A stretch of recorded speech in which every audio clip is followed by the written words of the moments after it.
जय हिंद। चलिए शुरू करते हैं।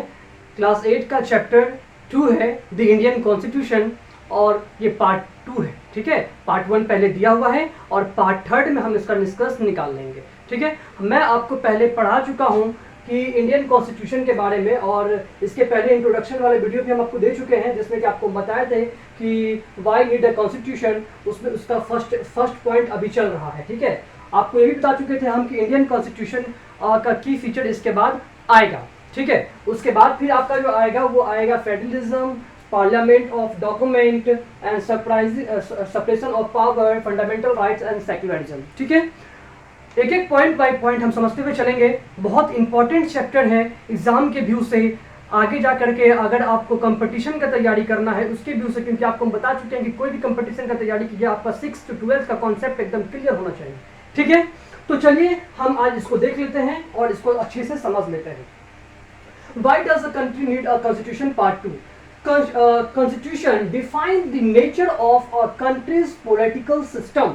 कोई भी जो कॉन्स्टिट्यूशन होता है ना बाबू, वहाँ का नेचर और वहाँ का पॉलिटिकल सिस्टम कैसा होगा वो डिफाइन होता है। जैसे कि आप देख चुके हैं कि भारत की कॉन्स्टिट्यूशन में लिखा हुआ है कि India are a democratic country. तो हमारे यहाँ क्या है, लोकतंत्र है, लोग लोकतंत्र को फॉलो करते हैं। उसी प्रकार आप नेपाल की जो स्टोरी आपको हम बताए थे, इस स्टोरी आपको हम बताए थे, उसमें बताए थे कि नेपाल में पहले क्या था, पहले कैसा कॉन्स्टिट्यूशन था। तो पहले था मोनार्की कॉन्स्टिट्यूशन था और अभी कैसा कॉन्स्टिट्यूशन है, डेमोक्रेसी कॉन्स्टिट्यूशन है।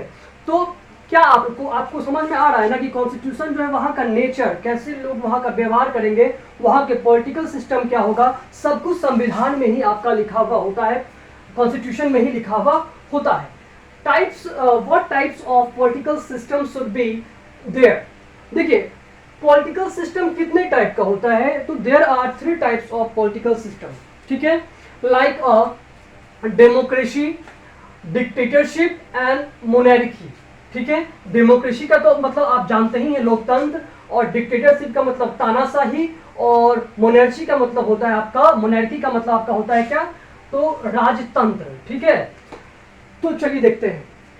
तो डेमोक्रेसी जहां लोगों की चलती हो, और डिक्टेटरशिप जहां पे तानाशाही चलती हो, जो कह देंगे वही सुनना होगा, जैसे नॉर्थ कोरिया वगैरह में होता है ना, जो वहां के राष्ट्रपति कहेंगे वही सुनना पड़ेगा, एक्स्ट्रा आप कुछ नहीं कर सकते हैं, वो हो गया आपका डिक्टेटरशिप। और मोनार्की में तो आप जानते ही हैं, जो राजा कहेंगे वो हमको सुनना है।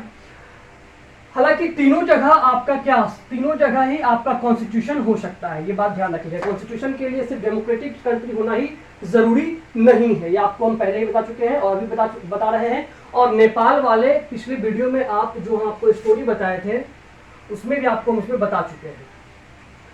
It also provides us a guidelines that govern decision making with in this society. ये जो कॉन्स्टिट्यूशन होता है ना, वो ये भी डिफाइन करता है, ये जो कॉन्स्टिट्यूशन वो भी डिफाइन करता है कि वहाँ के मतलब किस प्रकार से उसका गाइडलाइंस दिया हुआ है। मान लीजिए गाइडलाइंस सोसाइटी के लिए कि सोसाइटी के लोग कैसे वहाँ का मतलब आम जनता के लिए किस प्रकार का गाइडलाइंस है, पुलिस के लिए किस प्रकार का गाइडलाइंस है, आखिर वहाँ हमारे यहाँ का पॉलिटिकल सिस्टम रन कैसे करेगा, किनके पास कितना अधिकार है ना, ये सब कुछ आपका कॉन्स्टिट्यूशन में होता है। ठीक है, तो ये डिसीजन, अब कॉन्स्टिट्यूशन है तो वो अपने पैरों पर तो चलेगा, ये पैर हाथ तो है नहीं उसका। ठीक है, तो डिसीजन पे ही सब कुछ होगा। और प्लस में कॉन्स्टिट्यूशन है तो हमको पता है कि हाँ मेरा अधिकार क्या है, हम शिक्षक हैं तो मेरा अधिकार क्या है, आप स्टूडेंट हैं तो आपका अधिकार क्या है, ये सब कुछ क्या है, गाइडलाइंस में पहले से लिखा हुआ है। किसमें, तो कॉन्स्टिट्यूशन में। अब है आपका पॉइंट कि थर्ड पॉइंट है आपका, constitution provides us the safeguard against the powerful authority. मतलब पावरफुल अथॉरिटी का मतलब क्या होता है, ये समझेंगे तब आपको पूरा समझ में आएगा। पावरफुल अथॉरिटी यानी कि जिनके पास आपसे ज्यादा पावर हो, लाइक एमएलए है ना, प्रधानमंत्री यानी कि पीएम, एमपी, इस तरह के जो हाई पावर लोग होते हैं, तो उनके पास हमसे कुछ ज्यादा पावर होता है ताकि वो कुछ वेलफेयर का काम हमारे लिए कर सके, उनका समाज में चले। ये कॉन्स्टिट्यूशन ने उनको दिया हुआ होता है। लेकिन अगर आप सोचिए कि पुलिस के पास पावर है और वो अपने पावर का गलत इस्तेमाल करे, तो आप उनको कैसे रोकिएगा? ठीक है, तो उनको कैसे रोकिएगा? या फिर कोई मतलब ऊंचे पावर में है और उनके पास एक्स्ट्रा पावर्स है, तो उनको आप कैसे रोकिएगा? आपके पास तो कोई खास पावर है नहीं है आपके पास पावर, जिसको आप फंडामेंटल राइट्स कहते हैं, जो आपका राइट्स है, जो कि आपसे कोई छीन नहीं सकता है। जब आपको हम सेपरेशन ऑफ पावर पढ़ाएंगे, यानी कि 3 लेवल गवर्नमेंट के बारे में जब बताएंगे, तब आपको वहां पे समझ में आ जाएगा कि आपके पास कौन कौन से पावर हैं। और आप विश्वास कीजिए, उसके बाद आपके पास जो पावर है, उस पावर को जान लेने के बाद आप एक सही तौर पे कॉन्स्टिट्यूशन का बेसिक आप समझ जाएंगे। आगे है आपका who is the powerful and why safeguard is required. तो पावरफुल कौन है और उनके विरुद्ध मतलब हमें सेफगार्ड क्यों चाहिए, ये सब है ना। तो एग्जांपल के तौर पर समझेंगे, क्लासरूम का एक सिचुएशन समझेंगे और देन इस सिचुएशन को हम रिलेट करेंगे गवर्नमेंट के साथ। ठीक है, तो देखिए एग्जाम्पल के लिए क्लासरूम सिचुएशन जो होगा इसको हम समझते हैं, एकदम ध्यान से सुनिएगा। मान लीजिए आप यहाँ पे कोचिंग में पढ़ने आते हैं, ठीक है, हमारे पास। तो यहाँ पे मान लीजिए हम पानी वानी लाने के लिए गए हैं या कहीं गए हैं, या एग्जाम्पल के लिए कोई नटखट बच्चा है, उसको हम बना दिए हैं क्लास का मॉनिटर। ठीक है, तो अब एक तो पहले से वो नटखट से बदमाश टाइप का है और ऊपर से उसको हम मॉनिटर बना दिए। तो कहने का मतलब, तो जिससे उसका दुश्मनी चलता होगा, जिससे उसका अच्छा से मतलब तालमेल नहीं बैठता होगा, दुश्मनी टाइप का होता होगा, तो उससे तो वो पूरा निकालेगा अपना जो भी उसका भड़ास होगा। ठीक है, जो भी होगा झूठ मूठ का अपना दे देगा, सर देखिए वो ये कर रहा था, सर देखिए वो कर रहा था, और उसको झूठ मूठ का पिटवा भी सकता है या उसको कुछ पनिशमेंट दिलवा सकता है। ठीक है, तो यहाँ पे सेफ गार्ड प्रोवाइड। तो इसी को अब देखिए यहाँ पे, चलिए इसको सिचुएशन को रिलेट करते हैं हम गवर्नमेंट से। मान लीजिए कि कोई एमपी है या कोई एमएलए है या विधायक एमएलए है, इसके पास तो पावर है।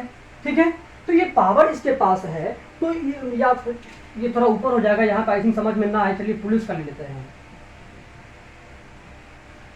पुलिस का ले लेते हैं। तो इसके पास, पुलिस के पास तो पावर है। ठीक है, तो मान लीजिए इस पावर का वो गलत इस्तेमाल करे। ठीक है, क्योंकि इनको पावर किससे मिला हुआ है? संविधान से मिला हुआ है। ठीक है, तो संविधान से गलत इस्तेमाल करे तो हम कहाँ जाएंगे? ठीक है, तो आपके पास क्या है, यहाँ पे फंडामेंटल राइट्स है। ठीक है, तो ये पुलिस के खिलाफ नहीं, किसी के भी खिलाफ आपके पास फंडामेंटल राइट है, जो पुलिस भी नहीं छीन सकती है, ना प्रधानमंत्री भी छीन सकते हैं, ना राष्ट्रपति छीन सकते हैं। किसी इमरजेंसी के भी हालात में आपको बताया है ना कि फंडामेंटल राइट्स ज्यादातर नहीं छीन जा सकते हैं। ठीक है, जो मेन फंडामेंटल राइट्स है। अब यहाँ पे आप समझ चुके हैं कि किस प्रकार से होता है। अब we can say that political leaders may misuse their authority. Constitution lays down rule that guard us. ठीक है, तो यहाँ पे आप देखिए कि we can say that political leaders, यानी कि political leaders जो है वो हमारे साथ अपने पावर्स का मिसयूज कर सकते हैं। ठीक है, तो मिसयूज कर सकते हैं। तो कॉन्स्टिट्यूशन क्या करता है, उस पावर तो उनको दिया ही हुआ है, प्लस में उनको वो भी बता के रखा है कि आपका पावर यहीं तक है, इससे ज्यादा आपके पावर नहीं है। एग्जाम्पल के लिए पुलिस का पावर, अगर हम कुछ गलती किए हैं और हमको वो गिरफ्तार करके 24 आवर्स ज्यादा देर तक नहीं रख सकती है, ये हमारा फंडामेंटल राइट्स है। अगर हम कुछ गलती नहीं किए हैं तो हमको कोर्ट से अगर मिल गया है कि हाँ आप गलत हैं, कोर्ट हमको गलत ठहरा दिया है, हमको मतलब कोर्ट बोल दिया है कि ये गलत है, तब जा करके हमको जेल में जो भी हमको सजा कोर्ट दिया है, कोर्ट के हिसाब से पुलिस हमको सजा दे सकती है। ठीक है, तो ये हो गया आपका फंडामेंटल राइट्स। और फंडामेंटल राइट्स हम बेसिक और आगे जाके पढ़ेंगे, इसको टेंशन नहीं लेना है, एक एक चीज आपको समझ में आ जाएगा। तो अब देखिए, समझिए यहाँ पे कि आप पहले आपको हम क्या बताए थे कि दी इंडियन कॉन्स्टिट्यूशन इंट्रोडक्शन में आपको हम बता चुके थे, सबसे फर्स्ट वाला में इंट्रोडक्शन कि किस प्रकार से आपको क्या क्या पढ़ना है। फिर बताए थे आपको हम नेपाल के बारे में और कॉन्स्टिट्यूशन क्यों इम्पोर्टेंट है, आखिर चाहिए क्यों कॉन्स्टिट्यूशन किसी भी राष्ट्र को, किसी भी देश को, कंट्री को, जो भी आप कहिए। और उसके बाद आज हम यह समझ चुके हैं कि कॉन्स्टिट्यूशन डिफाइन क्या करता है, वहाँ के पॉलिटिकल सिस्टम का नेचर कैसा होगा, कॉन्स्टिट्यूशन कितने ये क्या कहते हैं पॉलिटिकल सिस्टम जो है कितने पार्ट का आपका होता है, 3 पार्ट का होता है, 3 तरह का होता है, कौन कौन सा बता चुके हैं आपको ये भी जान चुके हैं आप जान चुके हैं कि आपको सेफ गार्ड कॉन्स्टिट्यूशन कैसे प्रोवाइड करता है। आगे जाके हम फंडामेंटल राइट्स पढ़ेंगे और इसका लास्ट चौथा पॉइंट हम अगले क्लास में पढ़ेंगे। 4 पॉइंट हम कब पढ़ेंगे? नेक्स्ट क्लास में पढ़ेंगे और उसके बाद फिर ये कॉन्स्टिट्यूशन आपका वाई दी नीड वाई नीड कॉन्स्टिट्यूशन जो है आपका ये पॉइंट खत्म हो जाएगा। और इस पॉइंट के बाद हम पढ़ेंगे दी इंडियन कॉन्स्टिट्यूशन की फीचर्स, इंपॉर्टेंट फीचर जो है इंडियन कॉन्स्टिट्यूशन का वो पढ़ लेंगे। ठीक है, चलिए सुरक्षित रहिए, घर पे रहिए, पापा मम्मी का बात मानिए, ठीक है, क्योंकि जो माँ का नहीं होगा बाबू वो किसी का नहीं होगा, है ना, बता चुके हैं आपको, हम क्लास में बता चुके हैं, है ना। एक माँ आपको आपसे 9 महीना पहले से जानती है, ठीक है, तो इसलिए माँ की बात जो नहीं सुनेगा, जो माँ का नहीं होगा वो धरती पे किसी का नहीं होगा। इसलिए इस समय पेंडेमिक में कम से कम मम्मी पापा का बात सुनिए, घर पे रहिए। और जब हम पढ़ा रहे हो तो वो 10 मिनट का 15 मिनट का मुश्किल से वीडियो होता है, वो देखने के बाद उसका नोट्स बनाने के बाद अभी आपको स्मार्ट वर्क ही करना होगा, नहीं तो आपका लाइफ बर्बाद हो जाएगा। ठीक है, चलिए, जय हिंद, गुड बाय।